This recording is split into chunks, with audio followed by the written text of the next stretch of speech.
Hello दोस्तों, जय श्री कृष्णा, राधे राधे, हर हर महादेव। आप सभी लोगों का हमारे प्रियंका मोटिवेशनल यूट्यूब चैनल में स्वागत है। भगवान शंकर जी कहते हैं कि जो मनुष्य आलसी के शिकार होते हैं वो अपने जीवन में कभी खुशहाल नहीं हो सकते हैं। हम आप लोगों को एक आलसी से संबंधित कहानी सुनाने जा रही है। एक समय की बात है, दिन के 12 बज रहे थे, लेकिन सोहन अभी भी सो रहा था। उसकी माँ सुमित्रा ने आवाज दी, सुमित्रा उठ जा बेटा, देख सूरज सर पर चढ़ आया है, कब तक सोता रहेगा। लेकिन सोहन पर कोई असर नहीं हुआ। वो चादर से मुंह ढककर दोबारा सो गया। कुछ देर बाद उसे खाने की खुशबू आने लगी। दाल में तड़का लगते ही उसे जोर से भूख लगने लगी। सोहन उठा और सीधा माँ के पास रसोई में पहुँच गया। सोहन, माँ क्या बनाया है? सुमित्रा, पहले जाकर नहा, फिर आना रसोई में, दाल चावल बनाए हैं। दाल चावल सोहन को बहुत पसंद थे। वो फटाफट आंगन में गया और हैंडपंप से बाल्टी भरने लगा। इसी बीच उसे याद आया कि उसने दांत तो मांजे ही नहीं। उसने फटाफट मंजन लेकर दांतों को रगड़ लिया और मगा साबुन लेकर बैठ गया नहाने। जल्दी से नहाकर कपड़े पहनकर रसोई में पहुंच गया। तब तक खाना तैयार हो चुका था। माँ ने खाना परोस दिया। खाना बहुत ही स्वादिष्ट बना था। सोहन ने भरपेट खाना खाया। वो खाना खाकर उठा तो माँ ने टोक दिया, सुमित्रा अब कहाँ चल दिया? सोहन, माँ लगता है खाना कुछ ज्यादा ही खा लिया, बहुत तेज नींद आ रही है, मैं तो सोने जा रहा हूँ। सुमित्रा, हे भगवान, अभी 1 घंटे पहले ही तो सोकर उठा है। तुझे बस सारा दिन यही काम है, उठो, खाओ और सो जाओ। तुझे पता है तेरे पिता खेत में कितनी मेहनत करते हैं, तब हमें 2 वक्त की रोटी मिलती है। कुछ नहीं तो जाकर उनकी मदद ही कर दिया कर। उनके लिए खाना ले जा, मैं अभी तैयार कर रही हूँ। सोहन पर तो जैसे दुखों का पहाड़ टूट पड़ा। एडवर्टाइजमेंट्स।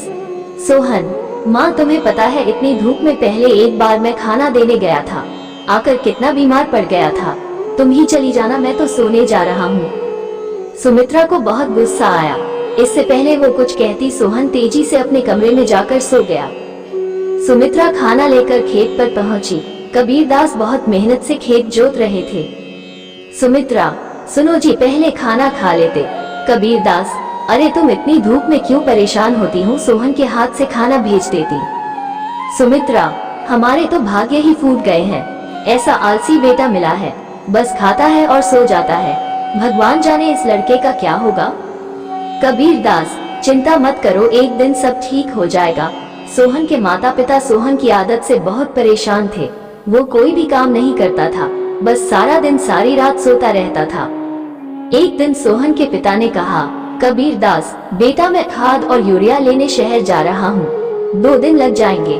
फसल तैयार होने वाली है तो सुबह खेत पर चले जाना और सारा दिन वहीं रहना। शाम को खाना खाकर रात को वहीं सोने चले जाना। कहीं कोई जानवर खेत में न घुस जाए या कोई और हमारी फसल को नुकसान न पहुँचा दे।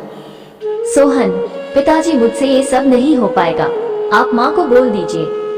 कबीरदास, नालायक, खेत की देखभाल आदमियों का काम होता है। अगर मुझे पता लगा तो खेत पर नहीं गया या फसल को नुकसान हो गया तो तेरी खैर नहीं। सोहन डर गया। वो पिता के जाने के बाद माँ से बोला, सोहन, माँ सुबह जगा देना, नहीं तो पता नहीं पिताजी क्या करेंगे। सुमित्रा मोहन को सुबह 4 बजे जगा देती है। सोहन हाथ में फावड़ा लेकर खेत में पहुँच जाता है। वहाँ जाकर देखता है चारों ओर ठंडी हवा चल रही थी। वो एक पेड़ के नीचे बैठ जाता है। तभी उसे हल्की हल्की रोशनी नजर आती है। पूरा खेत लाल रोशनी से भर जाता है। सोहन ने ये सब पहली बार देखा था। वो आश्चर्य से सब देखता रहा। कुछ ही देर में सूरज उगने लगा। ये देखकर सोहन को बहुत आश्चर्य हुआ। कुछ ही देर में सभी गांव वाले खेत में काम करने आ गए। सब अपने अपने खेत पर काम कर रहे थे। सोहन पेड़ के नीचे बैठा था। तभी उसके पास के खेत से माधो काका आए। माधो काका, सोहन, मेरे खेत में पानी लग गया, अब तो अपने खेत में पानी काट ले।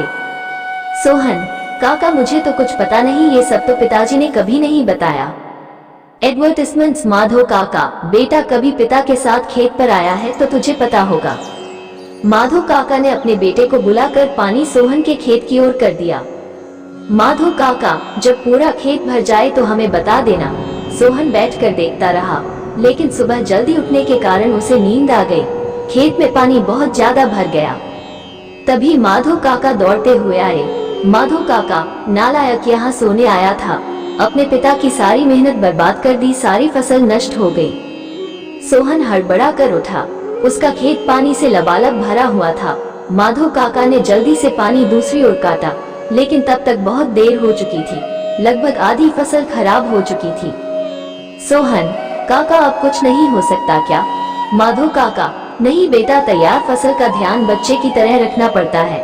समय से पानी देना, खाद देना, जानवरों से बचाना, इसलिए हम दिन रात खेत पर रहते हैं। अब तो भगवान ही मालिक है। सोहन पेड़ के नीचे बैठा रोता रहा। दोपहर को सुमित्रा खाना लेकर आई। उसे सब पता लगा तो उसने भी सोहन को बहुत डांटा। शाम को सोहन घर नहीं आया, नहीं उसने खाना खाया। उसकी भूख, प्यास, नींद सब उड़ चुकी थी। अगले दिन जब कबीरदास घर वापस आए तो उन्होंने सोहन के बारे में पूछा। सुमित्रा ने सारी बात बता दी। कबीरदास सब छोड़कर दौड़ते हुए खेत पर पहुंचे। उन्होंने देखा मोहन पेड़ के नीचे बैठा रो रहा था। आधी फसल खराब हो चुकी थी। सोहन, पिताजी मुझे माफ कर दीजिए, मेरे आलस ने इतना बड़ा नुकसान कर दिया। आप चाहे तो मुझे पीट लीजिए। कबीरदास, नहीं, तुझे मारने से फसल ठीक नहीं होगी। वादा कर आज के बाद कभी आलस नहीं करेगा। चल अब घर चल, वही बात करेंगे। दोनों घर आ जाते हैं। सोहन की आंखों से अब भी आंसू बह रहे थे। सुमित्रा ने उसे खाना दिया, लेकिन उसने नहीं खाया और वह अपने कमरे में जाकर रोने लगा। सुमित्रा जी, अब क्या होगा? आधी फसल तो बर्बाद हो गई। कबीरदास, सुमित्रा, कोई घाटे का सौदा नहीं है। आधी फसल देकर अगर बेटा सुधर गया तो यही काफी है। कबीरदास ने सोहन को बुलाया। कबीरदास, बेटा, अब तो नुकसान होना था, हो गया। अब हमें कल से आधे खेत की फसल उखाड़कर दोबारा बोनी होगी। सोहन, पिताजी, आप बाकी आधे खेत में खाद यूरिया लगाकर उसे काटने का इंतजाम कीजिए। मैं इस पर अकेले काम करना चाहता हूँ। अगले दिन सुबह 4 बजे सोहन अपने पिता के साथ खेत पर पहुँच गया और पिता के बताए अनुसार खेत पर काम करने लगा। 4 महीने कठिन परिश्रम करने के बाद नई फसल कुछ बढ़ती हुई दिखाई देने लगी। सोहन अब एक कर्मठ, मेहनती इंसान बन चुका था। दोस्तों, यदि कहानी आपको अच्छी लगी हो तो प्रियंका मोटिवेशनल YouTube चैनल को सब्सक्राइब जरूर करें।